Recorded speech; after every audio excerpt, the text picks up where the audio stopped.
building businesses, doing different things. But how's it going for you? I know you're staying busy. Yeah, that's why it's funny because you say took a week off, but in reality, it was It just was. wasn't possible because we were so busy. But that's the life, baby. That's what we're fucking doing, hustling, building. Hey, the YouTubes are still cracking off though. I've gotten more views and more subs these past 4 weeks than I've had in probably, since we started last year and we had a good run there in the beginning. But I know you're monetized now on YouTube. Congratulations for that. How are those? I don't know if it shows you how much you make off those already, but how's that looking so far since you got it cracking? I'm making millions. I'm 20 fucking rich. 20K a video or something light. 100K, just fucking pumping in some numbers. I had the fucking dude, the one stream last week. I had the gay boys join, the fucking guys from Twitch who were talking shit about me not having kids and shit. I tuned in. I saw that. Bruv, they had. I was so thrown off by it. There's like six of them. 6 of them. He's so gay. Oh, he likes dudes. All fucking circle jerking each other in my comment section. And I thought about just going to war with them live on stream, but then I did the Aikido, the mental jujitsu on them, and I said, "Oh, hold on a second, free engagement on my stream with live viewership and commenting. Yeah, call me gay all you want, fuck boy.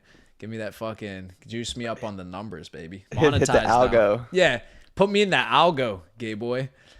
Well, you So know what? I saw it because of one of the clip videos that was posted on your channel. So I couldn't see what they were actually saying, but you were just laughing the whole time. I was like, well, I wonder what they're saying. I was geeking. They were saying wild shit. So that happened last week. So that was funny. Let's see if those fuck boys are on today. Hold on. Let's see. Take a look. They usually pop in at the 10-minute mark. They got to get their notification. They're probably coming out of a drunken stupor, waking up next to some fucking dude with his ham in his mouth. All right. But okay. All right. All right. All right. So we gotta start. There's fucking tons of shit that happened. Can you tell me the story? Can we start with the story? Yeah, so we know who it is, me and you. We don't have to name names. But a friend of ours was out. We were out, went to dinner, nice place. He met a not so young lady out at the bar. I love the story. But no, it's nothing crazy. That's why I could say it on the channel. But she was obsessed with him. The first 10 minutes, calling him. We're out calling him 20 times. Boom, boom, obsessed with After him. you, okay, wait, give me some background. So you guys He met. just at dinner, just there at the bar after dinner, grabbing a drink or two. He says hello and started talking to her, and she was and not She was so in. young lady, but she was locked in. And he's like, oh, and we're like, we're trying to leave, like we're gonna come back here, back to my place. We had some stuff planned, so we had to leave him, leave him with this Yeah, leave lady. him with the Honolino. Yeah. So and then he's like, oh, you guys got to come pick me back up. We got to pick me back up, and then she's in the car, and then Oh yeah, they no! were they were in love the whole weekend. So this was a recurring appearance from this not so young lady. No, so she's from I want to say Illinois, Chicago area. So it was a little weekend fling. Um, but I will say not so young lady, but out of Trilla's league, 100%. She was a grizzled vet and still out of the league. She had the game plan. She was hitting he was hitting the slant. She had the game plan down. She knew exactly what she was going to do. Her friend was there. She hit the Oh, lick. So yeah, it was Trilla. He loved every second of it. Don't get him wrong, but oh, yeah, absolutely. I've never seen a girl that obsessed with him in the first 10 minutes that they met talking. She was calling him on the phone She was probably on all drugs night or straight. something. And you know him, he's gonna eat that up. So it was I know Trilla when he's got a,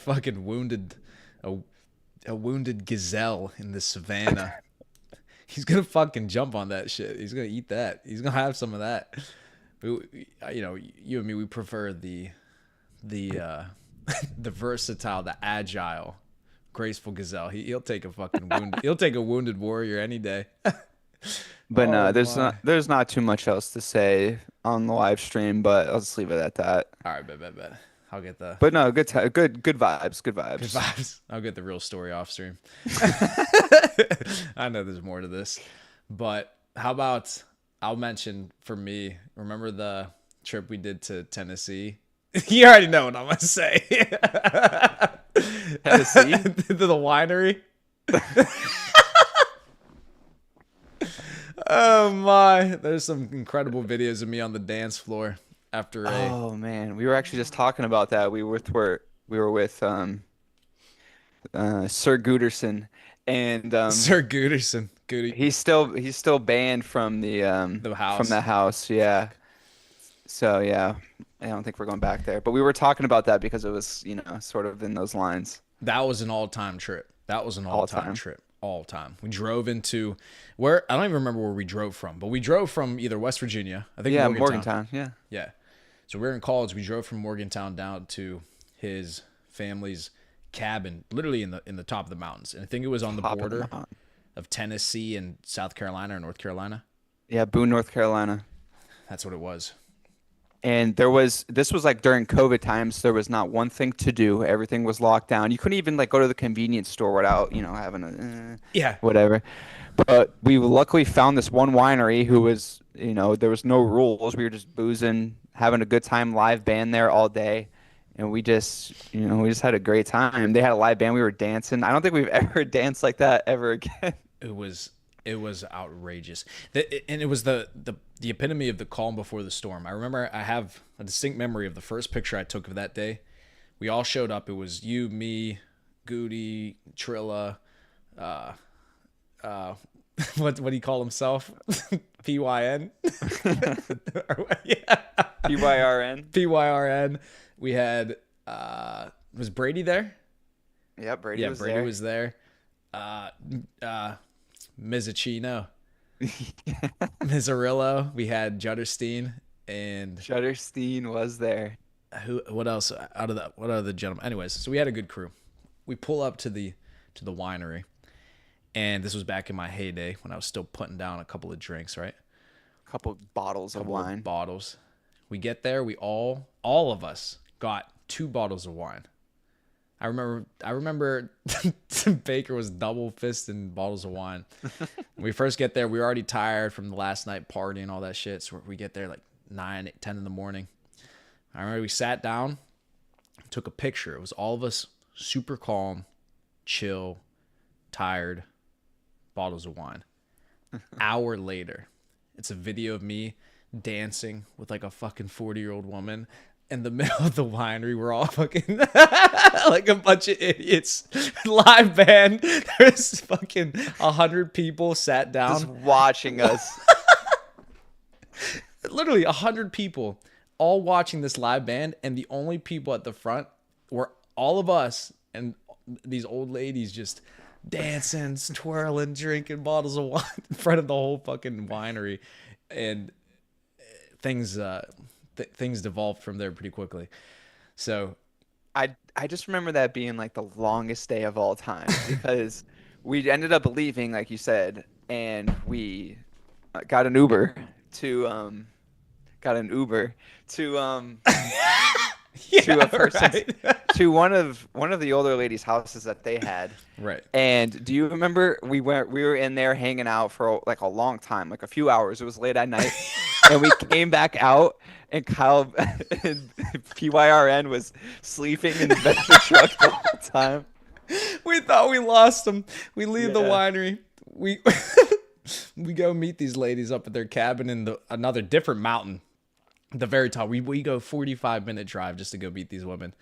We pop in there. We're fucking partying. We're hanging out. Boom, boom. This is a big ass fucking crib. And I remember we were in there and we thought we said to ourselves, where the fuck is Yeah. PYRN? Where the fuck is he? What happened? Like, where did he go?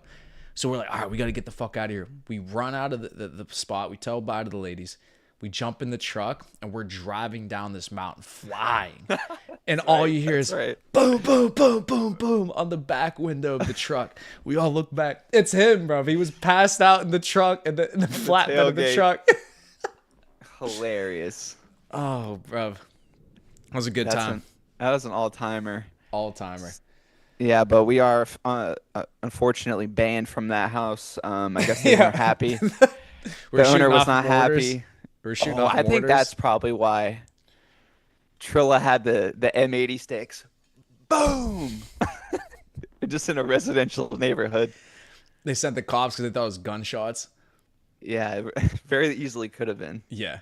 Yeah, I wouldn't have been surprised if we start letting off bullets over there. Wow. Yeah, that was a fantastic trip. What a good crew. It's actually I saw some things.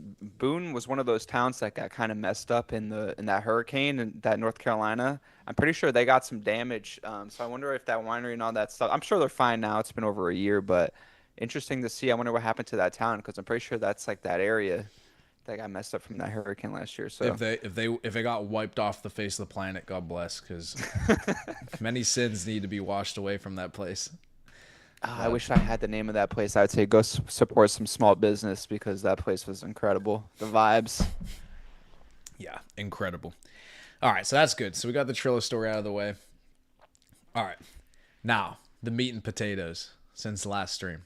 What do you think I'm gonna fucking bring up that happened? Blockbuster. I don't know. It could be anything. Could be anything. We say this every time we get off stream. Something blockbuster happens.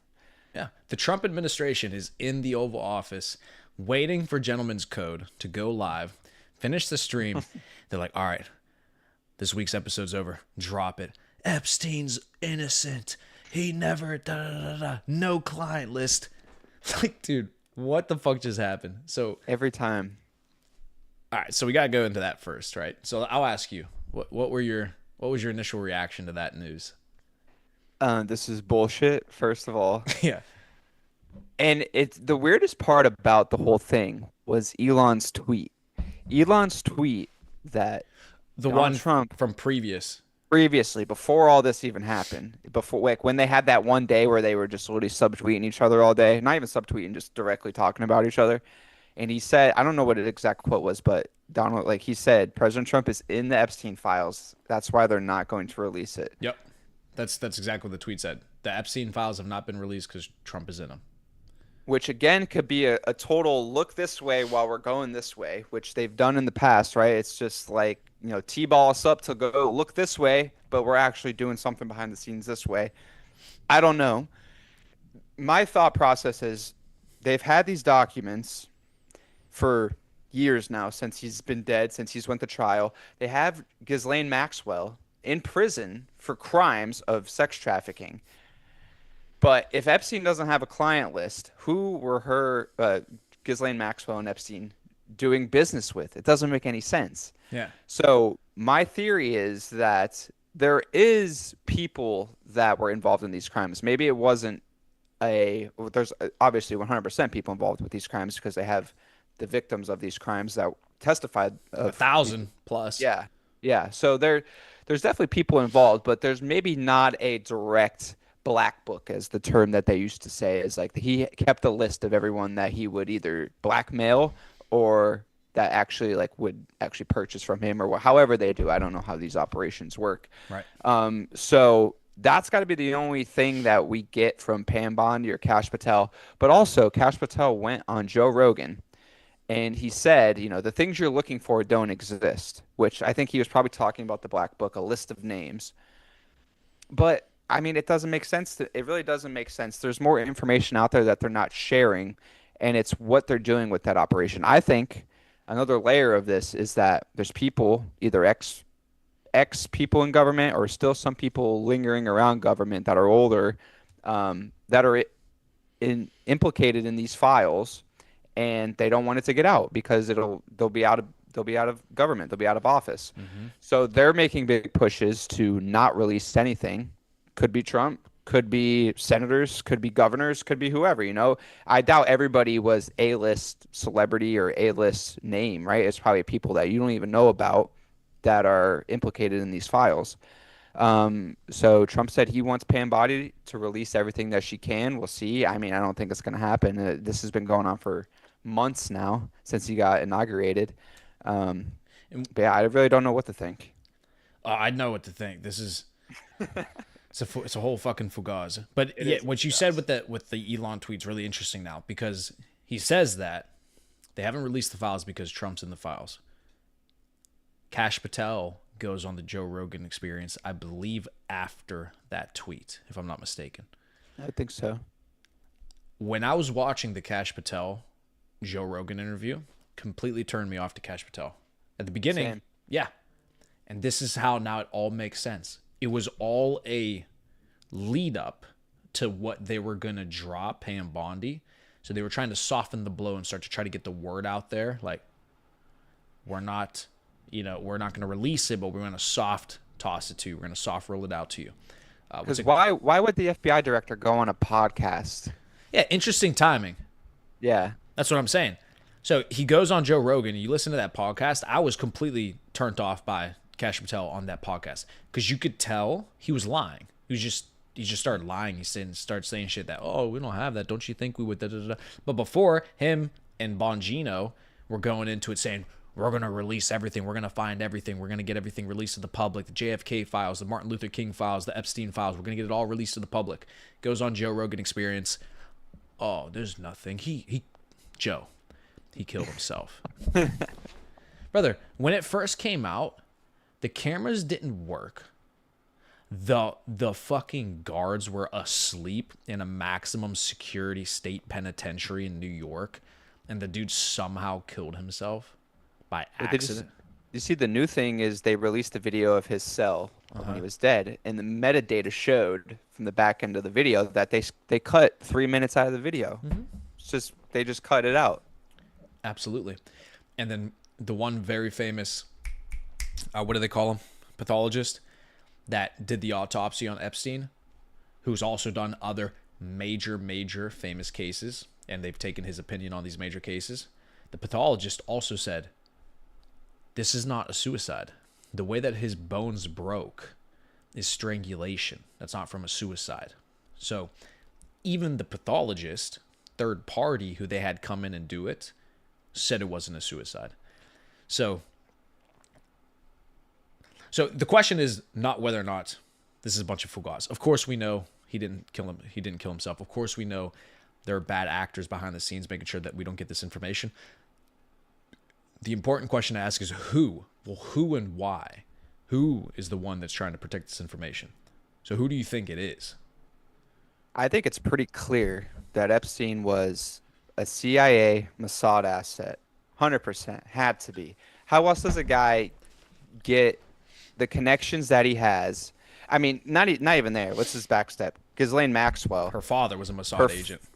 Yes. That whole rabbit hole of her, and then she latches onto a guy like Jeffrey Epstein, who just comes out of nowhere, is worth multi-billions of dollars that nobody knows where the money came from, right? How many billionaires do you know that you don't know where their money comes from, right? You know Jeff Bezos, where his money's come from. You know Elon, where his money's coming from. You know the Walmart family. Like, you know where people get their money from if they have that much money, right?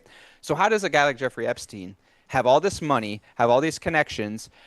Ghislaine Maxwell's father is a submarine builder. Did you know that his family built submarines for Israel and like helped the United States build submarines? Like they built the submarine industry. It was another crazy layer about this whole thing. So it's pretty clear that he was in probably a double agent for the CIA, Mossad, was gathering intel, gathering information, was cozied up to Bill Clinton, cozied up to Bill Gates. Like he was obviously trying to extract information for powerful people for, whatever he was trying to do. So I think that's a given, right? That's something that you have to obviously think that was true. With that being said, that's probably why they killed him. He had dirt on them. Now they're saying, we know the Clinton crime family of, other people that just magically killed themselves and, that all around the Clintons. Yep.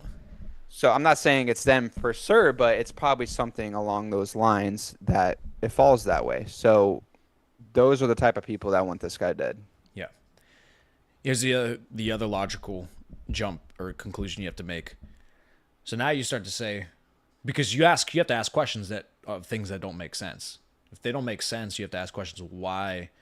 If it doesn't make sense on the service level, there's always a real reason behind why something is happening. Nothing ever happens just for no reason at all. There's always a motive. There's always an incentive.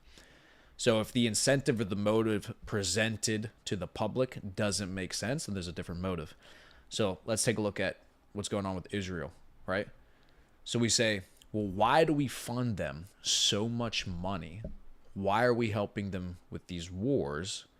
What's the incentive for the United States to continue to back Israel as an economy, as a military, etc.? What do they have on us? It doesn't make sense. Like what's going on? Oh, wait a second. Over here, you have the whole Epstein thing going on, where they're controlling and blackmailing very successful, very wealthy American billionaires and politicians. Interesting. So now you think, well, where would they get the leverage to get the U.S. to do things that don't make sense for our own personal gain? Well, what's going on with Epstein? Yeah. Is that not your answer? Blackmail operations. And it makes sense because another great point I heard, I got to give credit to Tate, is the first person I heard say this, where he was saying the other big point too is once Trump administration gets in there, they get to see everything. Obviously, they were never going to release it. We thought they would. They never were. They didn't. They knew they weren't going to release it. Tate is saying, very smart thing. He says, well, of course they're not going to release it. Who would the U.S. government rather piss off? Billionaires, their investors, the most important people to the economy of the nation, the most important people to spend money, pay tax, all these things in your country. Would they rather piss them off? Would they rather piss off the peasants who don't make any money, who don't pay any money in taxes, who are just whining and poor and broke and da-da-da? Who do you think they care more about? They're going to protect the people with influence and power. That could even be true if he's not on the list, right? It's like we have this information. If we release it to the public, it's going to cause mass chaos. People are going to want arrests. People are going to want people dead. There's already a senator. I don't remember his name, but he wants like public execution or something. He said for Epstein. I don't even know what senator that was from Kentucky. I know who you're talking about. Yeah. So yeah, that's like something that you actually have to think about. That this was such a big operation with so many people involved. That yeah, I did see Tate say that. He's 100% right because think of all the power that these people have, and they're going to go right back at Donald Trump for releasing it, and then he's going to get another attempt on his life, yada yada yada. Or would we rather just sweep this under the rug? It'll be gone in a year. The people will forget about it, and then people move on with their lives. Absolutely. And guess what?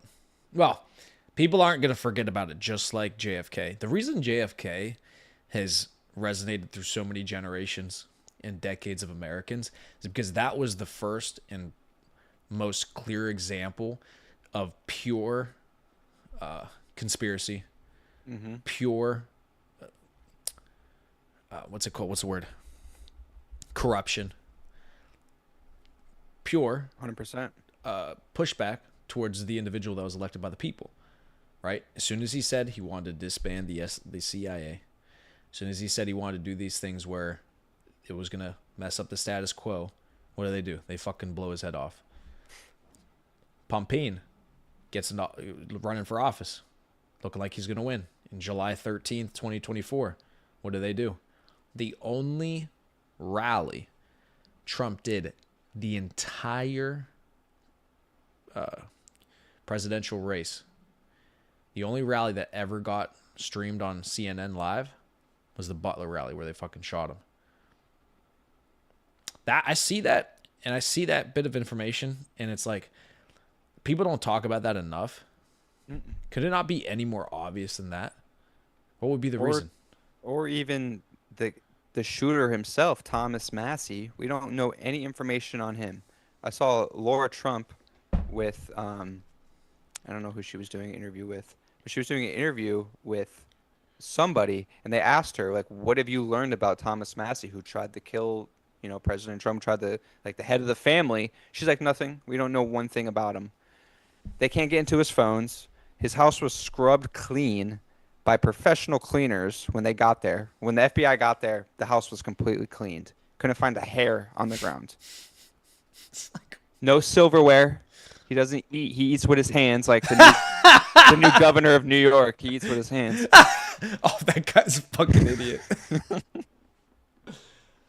So it's just it doesn't make sense. So who was that guy in contact with? Why was that guy travel? Why was Thomas Massey traveling to near they said it pinged near the FBI headquarters, the Hoover Building in Washington D.C.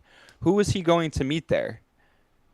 Like what he was a 21-year-old kid. What is he why is he going to the Hoover Building in Washington D.C.? That doesn't make any sense. Why did he have five phones? Absolutely. And that's the thing. So you and me are talking about this, and this is what people have to understand that watch. It's not the question is not whether or not there's conspiracy, whether or not these people are being killed for their the pressure that they're putting against the status quo. That's true. Governments are overthrown, leaders are assassinated, and yes, it happens in our own country, the United States of America. Yes, it happens here. Clearly, it does. JFK, look what they try to do to Trump, etc. Okay, that's already answered. You don't have to be like, well, there's no conspiracy or what if Epstein killed himself. No, you know the answer. Okay, that's not the important question.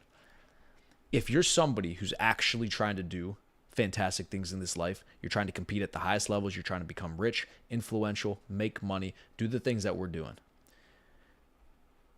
You have to then say to yourself, well, what happens when I get in that situation, when I'm influential, when I'm powerful, when I'm making money? How do I avoid these atrocities? How do I avoid that corruption? How do I avoid not being deplatformed because of me talking about the truth?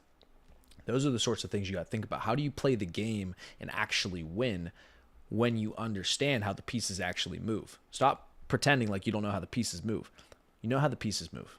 How do you play the game? Okay, you know how the pieces move? Play it better than everybody else. So you got to be honest with yourself in terms of what's happening on a global scale so then you can actually compete in this world once you understand how people think. Yeah, especially the upper elites. I mean, to answer your question, how do you play this game? The first step is to get on a decentralized currency. Even a guy like Tate, right? They froze his assets, they froze his bank accounts, they took his cars, they took his assets. What did he still have? He still had his Bitcoin in a wallet hidden somewhere that they will never find. So that's how you could hedge yourself against the radical government that's going to come and try to silence you and try to take away your rights. Is you have to have as a way to pay for your life, right? Like, how else are you going to survive if you don't have a currency in which you could use to buy yourself food and buy yourself shelter, right? Luckily for Tate, he set himself up nicely before he went on his great social media spree in 2021, 2022, and then started asking too good of questions that they had to do that. But luckily, he set himself up that he was able to actually do that. And that's why I think he still talks about that kind of stuff the way he does. Absolutely. You have to prepare for that. You can't just assume that the system in which you live is always going to work and it's always going to benefit you. Because even just a simple power structure change, even just a simple change as the political party will change whether or not you're safe in a country. There are people that as soon as Biden got into office, got put into jail. Political enemies, political opponents, previous senators got thrown into jail during the Biden administration. All the January Sixers. The January Sixers.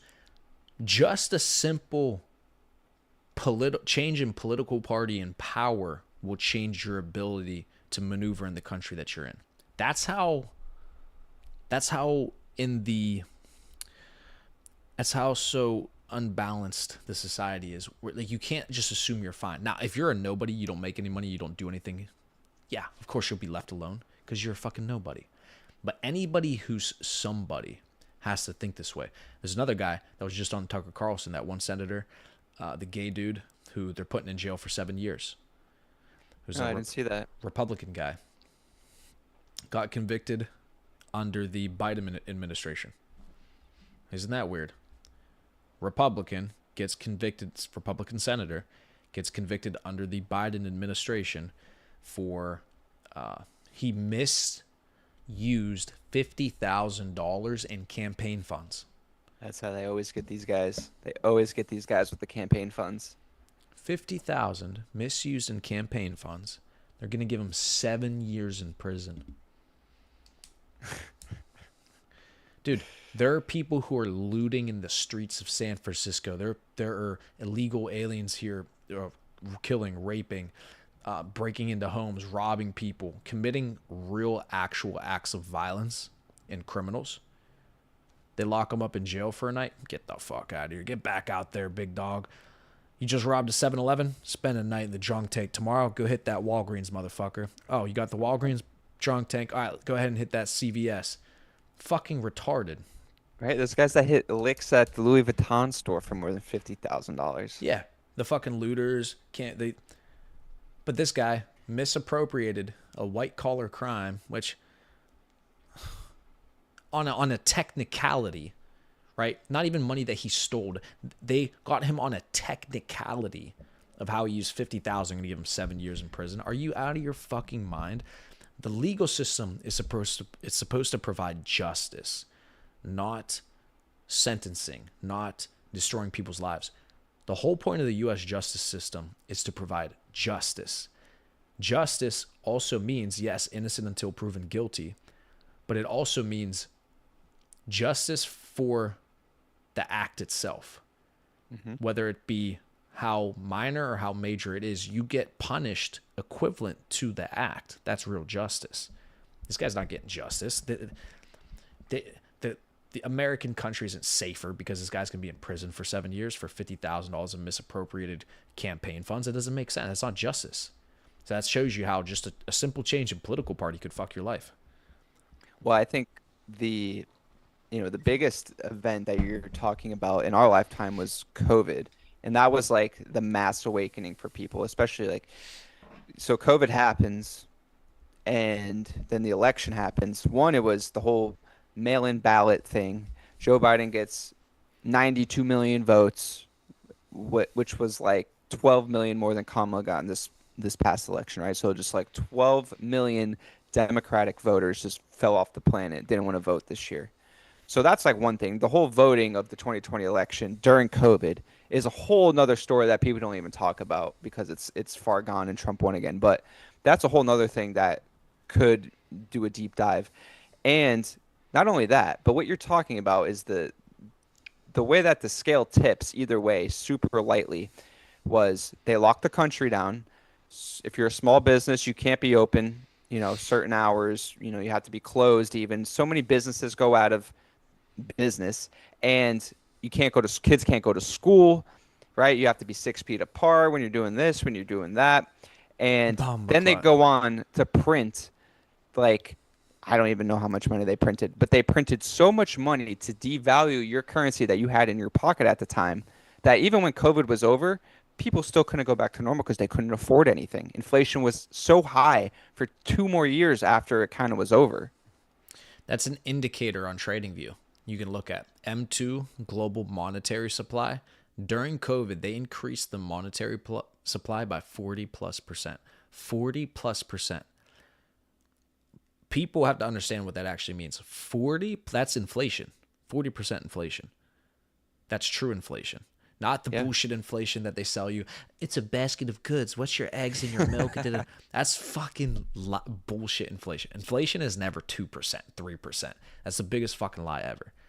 Inflation is how much is your money worth? Well, how much is your money worth? How much did they print? That's how much your money's worth. It's not a fucking basket of goods. That's not fucking inflation. They increased it by 40%. You lost in 1 year. Half of your wealth in 1 year. Half of it. So that's Jerome Powell, and maybe that's why Jerome. Trump has major beef with Jerome Powell. One, now because of the interest rates, but two, maybe he knows the damage that he did in those 4 years under Biden. He understands the damage that he did with printing that much money, and especially with global trade, the amount of imbalance we had in trade for the past 30 years, and then you print that much money, you just destroyed the economy that they're trying to rebuild now. So hopefully we get back on the right track. I think we are going in the right direction now. I don't know if you've seen some of these tariff reports coming out about the amount of money they're making in tariffs. So Trump was saying that, the accountants came to him. They can't, they're missing like $100 billion. And Trump's like, check the tariffs, check the tariff accounts. They go in there. It's like $95 billion worth of tariff money. So they made like $100 billion with a B in the first 3 months of these tariffs. And now I don't know if you just saw, but they just released more reciprocal tariffs. So Canada couldn't come to a trade deal agreement, so they're getting slapped with like 50% tariffs now. And then all these other smaller countries in Asia and Africa are getting hit with tariffs now too. So now expect even more of that money coming in. If they can make 100 billion in a month or 3 months, how much money are they going to be able to make over the next 10 years doing that, right? So kind of like we talked about this before, instead of taxing your people for income, you tax the rest of the world for them buying our goods and our services. And then we're able to, you know, use our tax money, which they want to do tax cuts. I think the big beautiful bill passed, last week as well. It's some as soon as we get offline, the big beautiful bill, they're like, send it off. The gentleman's code's over. All right, Yeah, sign the bill. exactly. Yeah, we shut down the stream. Breaking news: big beautiful bill hit the fucking pop up. Yeah, it's gonna happen. Here's a good example of being objective about everything. People get locked into left, right, everything the left says I'm gonna believe, everything the right says I'm gonna believe, etc. Pompeen, whole administration completely fumbled the ball on Epstein. Bullshit. Fuck that. That's bullshit. I'm pretty much out on Trump at this point with that, by the way. It's just cooked, because that shows that, okay, it's the system's cooked, it's fried, can't do anything about it. Yeah. So Intelligence agencies, we know that's the true deep state. We know, there's just guys involved in the CIA that they're untouchable. They really are. They have so much power over the government in terms of assets inside the CIA and just knowledge that they know that they're the true deep state. yeah, you can't, yeah, exactly, you can't overpower them. So that's cooked. But then on the other hand, tariffs, the most obvious correct thing to do out of everything they've been doing. And the fact that people argue tariffs is absolutely ridiculous. Because any person with any business acumen at all understands that tariffs is the most obvious thing to do to make money. Anybody who ran a normal business in a situation where tariffing could take place would do that. It's the middleman that's existed for all of humanity. The middleman. Why the fuck would you not tariff people for selling to your customers? That's how it works. It's what I know. I used the one example about weed dealers, but that's like a criminal organization. The mafia. I'll give you a different example. Mafia. When you want to do business in their territory, you got to pay a tax. You want to get access to that territory, to that money, to that market. You got to pay me $1,000 a week, player. That's how it works. Or they come and burn your laundromat down. Yeah, exactly. Or you don't get to do business here, motherfucker. That's how it works. It's what people do to us. So tariffs is just such an obvious and easy way to make money that you're not taking advantage of. Why would you not take advantage of that whenever the country is completely going bankrupt? Well, you might as well tariff in the meantime. Tariff the shit out of them. Tariff? Who cares? You can't afford it, you can't buy it. That's how it works. Exactly. And these aren't even fucking... That's a great point. They're not even tariffing products that if you can't get access to it, you're going to fucking... Oh, I'm going to die. No. It's fucking cars or not even cars, like electronics that you don't need, or... The Black Weber grill. Yeah, like, oh no, my fucking Japanese sweatshop, it can't send me shoes at $100 a pair now. Fuck. I mean, it's just, yeah, it's clearly things that people could survive without. Or here's a news flash for all you libtards out there listening. Here's a news flash for you. You could just buy American made. Have you ever thought of that? That's the easy solution. Have you ever thought of the fact that you could just buy something in the U.S. and avoid the tariff? I mean, that's just me. Oh, no, you can't get your avocados. Sorry. Eat a different fucking fruit, Bomaclat. Eat some oranges. Fucking chill the fuck out. Yeah, I think people are coming around to it. I think even some of the economics, some of the liberal economic people are coming around and saying this is a major win. Yeah, I agree though. I agree though on the Epstein thing. They fumbled the bag heavy on that, and it's a shame. But I mean, there's some things when you're dealing with that kind of stuff. It's just like these people will do anything to make sure it doesn't get out. Yeah, yeah. It's confirmation. It's confirmation that you can't fix it. So now it comes down to, okay, what's the best play? What's the best government? What's the best society that fits your goals, your aspirations, your beliefs? It's another great point too. What society fits your beliefs the most? Somebody like me, if I go to Dubai, it's a fucking the freest place on the earth. But in Dubai, they'll throw you in jail for doing coke. So for me, somebody who doesn't drink, doesn't smoke, doesn't use drugs, doesn't do anything like that, it's the freest place in the world. No taxes on business income, incredibly advanced, incredibly beautiful, etc. But for somebody that wants to party, do drugs, and hang out and smoke weed, Dubai's not a good place for them, right? Like it matters what your beliefs are too, where you live. The U.S. isn't free. If you're the wrong person in the U.S., it's not free. Well, that's the problem. How much degeneracy have we seen overtake the culture over the past 50 years, starting with the hippie culture, right? Legalizing marijuana, legalizing recreational drugs. Um, what was the CIA operation where they were literally like giving people LSD so they would trip out and just to see how people reacted to it? Literally a whole CIA operation just to get people LSD. And that's kind of like that hippie culture, right? They created this culture and the black community. We know how they have issues in other areas when it comes to drugs, crime. And it's just like every aspect of the culture of what the American culture used to be before we went down that route is slowly leaving. It's not here anymore, right? And it's up to people like us to kind of uphold it because it's so rare now to not drink, to not go out, and to not do drugs that the people that don't do that are frowned upon now. Right. So it's ass backwards.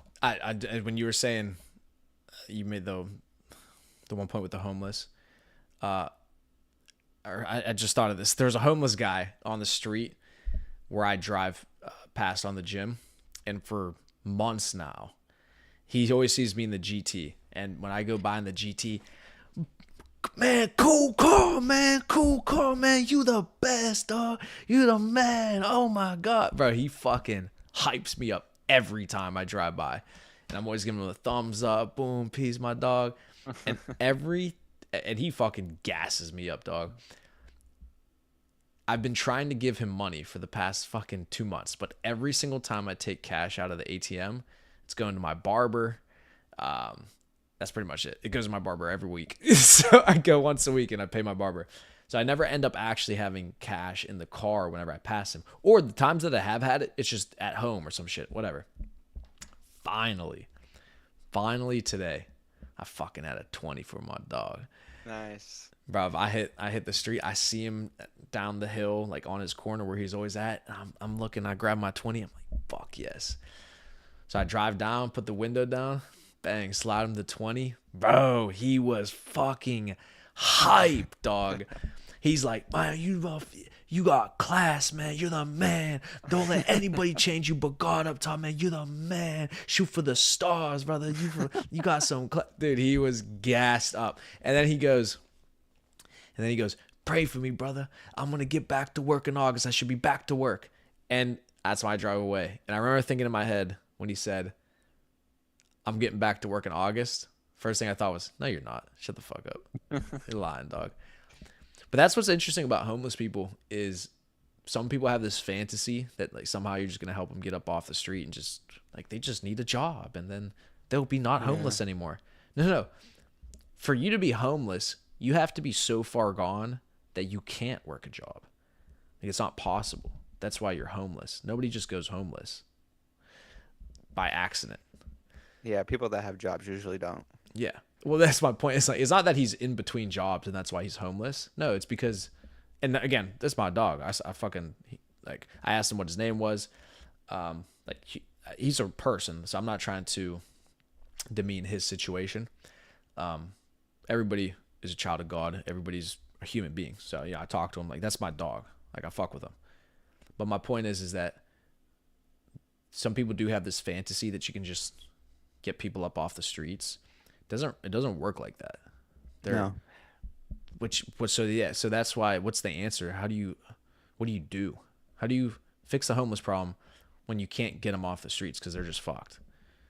Yeah, it is really tough, and I actually have kind of like the opposite kind of a story. I have a guy who hangs out or in this area around the parks. He robbed Actually, you? no, You said the opposite. I'm like, did he well, steal? I'll tell you why it's the opposite. He's a young kid. I'd say he's got to be early 20s, and he always has a black blanket on him and just like a little fanny pack, right? Doesn't he wears the same thing every single day, and I see him probably I maybe see him like once or twice a week, right? And I always walk by him. He never says a word.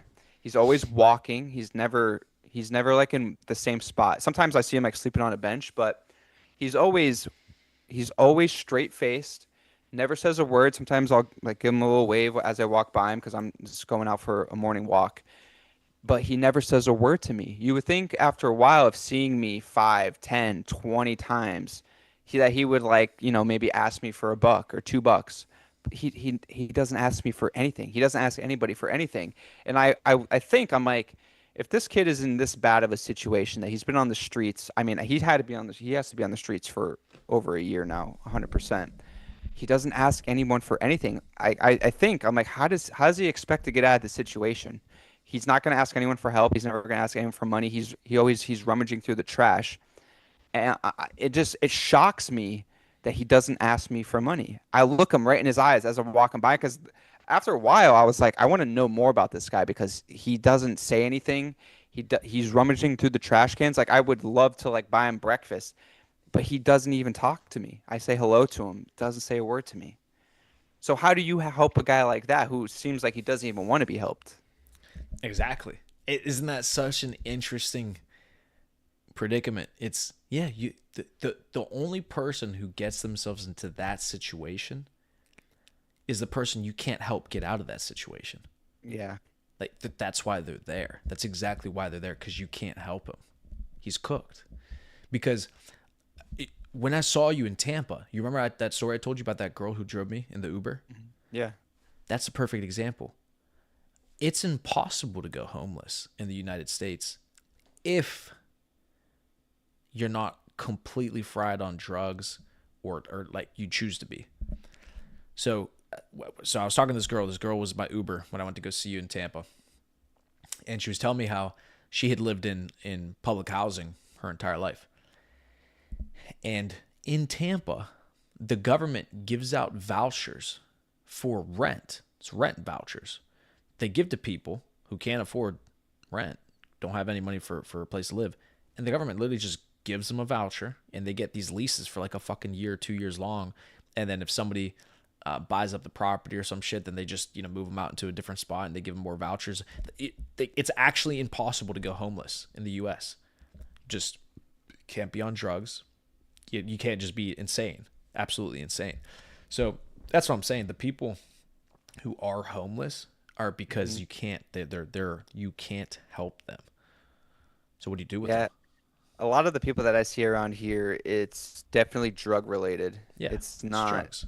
it's not that they lost their job, their wife kicked them out of the house, they don't have a family. It's 95% is, they look like zombies most of the time, honestly. And it's like you said, they do have programs that they will bring people in, house them, but you can't be on drugs. You can't be causing problems, fighting people. They're going to kick you out. And that's unfortunately what most of these people do is they're on drugs and they're trying to fight people, causing problems, so they get kicked to the curb. They have nowhere else to go. Absolutely. So what do we do with them? Well, we send them to California. I wasn't gonna say that, but yeah, that's an idea. No, I mean, I don't know. What's your answer?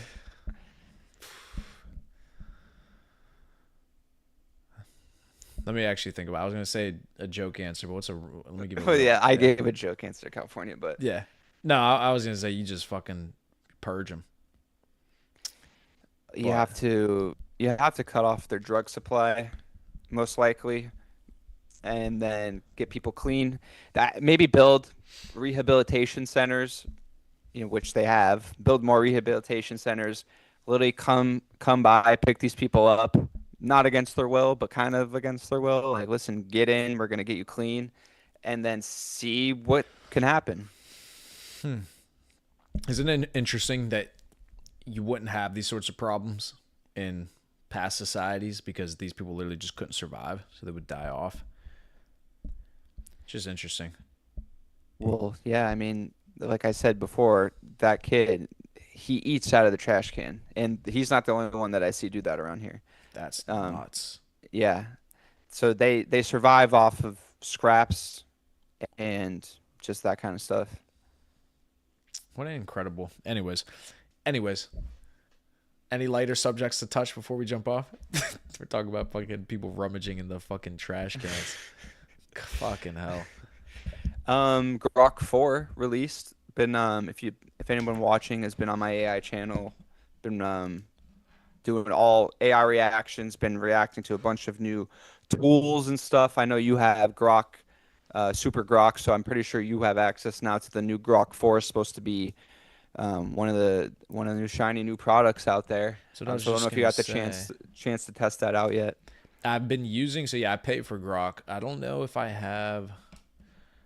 Let me see. So Grok. Okay, what I don't have. So I got Grok 4. I don't have Grok 4 Heavy. You have to pay like $300 a month for that. Yeah, 300 a month. What is Grok Heavy doing? Increase access to Grok 4. Increase access. I'm paying for something, motherfucker. I'm paying these motherfuckers for something. So I think I have Super Grok. Yeah, I did see that the Grok Heavy was like $300 a month or Okay. something, So yeah, which I is have. insane. Oh yeah, it says current plan. Hilarious. I'm not even reading. Yeah, so current plan. I have Super Grok. But I don't have Grok Heavy. The fucking 300 a month. Do I grab that? What the fuck happens if I buy that? Does it go to the gym for you and lift? Grok Heavy? Like what can it do? Grok Heavy gives me fucking 6-pack abs, massive biceps. Grok Heavy. It's in the weight room for you. So I've been using Google Gemini, and the reason I switched, I used ChatGPT for a Google, while. Google, gimme guy. Go fucking Google's gay. Dude, have you ever noticed how Google has the fucking gay ass Google voice? Or no, who's the dude when you call people and they have that Google? Hi, I'm a fucking fag Google AI assistant taking a call for this gay boy. Dude, it's a gay dude. That shit tilts me every time I call somebody. They have that. And I just hear this like, "Hello, this is Google right here." You couldn't pick a fucking straight dude for your fucking Google voice. The reason I use the Google Gemini is because it's integrated to your Google Workspace. So it's integrated into your Gmail, it's integrated into your Google Drive, Google Sheets, all that kind of stuff. So it it provides different workflows that other kind of platforms would have to kind of export an API in. So like ChatGPT, there's things you could do similar things, but you would have to use different plugins and different workarounds to be able to send emails or to create PowerPoints or to create Excel sheets. But with the Google Gemini platform, it's all Google Workspace. It's all Google products. So they're all integrated. They're all working together. So been kind of creating workflows that if I get a certain type of email, something that's important, Google could save that down and then kind of write an explanation about it, can create different tasks related to the email that I get, or vice versa. If I want to draft emails and then schedule, send those out and types of things, Google Gemini is able to do that. And also, Google has great infrastructure for cloud, like Google Cloud. With if you want to do coding stuff, you could put it on the Google Cloud, and then it's integrated all with Gemini and stuff like that. So that's why I switched from there. But I also do have the paid Grok version too. But Google Gemini has a lot of good workflows going for it right now. Interesting. Well, fair enough. Well, Harry, I mean, outside of that, that's a good fucking episode. Yeah, we touched on a lot of different topics there. It was a versatile episode. We covered all realms. Fucking the homeless to Epstein files to Trilla and his Huzzelini. To Boone, North Carolina. Yeah, Poon. They changed it to Poon, North Carolina after we left. They renamed it. This is the new sign. It's just us. It's Poon. Us with our thumbs up. Welcome to Poon, North Carolina. Where all your wildest dreams will come true. Take it right at the winery. Yeah, yeah. Meet us at the winery. I'll show you what we're talking about. Oh shit. All right, Harry. Well, we'll do a little Mr. Producer. Taylor's code. You want to give us a quick plug, ski? Yeah, guys, check out the link in our description to the Taylor's Code, where we're working on the AI stuff that we're talking about, analyzing crypto. Crypto's booming right now. Now is the perfect time to get involved with Priamo in the crypto university. Daily charts, daily analysis of what's going on in Bitcoin, Ethereum, everything from top to bottom. So go make sure you check out the description, the link in our descriptions to be able to get inside the Taylor's Code Discord community. All right, have Okay. direct access to us. All right, ladies and gentlemen, we'll see you inside. Let's get fucking paid. Crypto's popping the fuck off, so you should probably take advantage of that while you still can. And otherwise, enjoy poverty, eternal poverty. All right, let's take a look. Mr. Producer. We got all damn hoes. I said, Mr. Producer.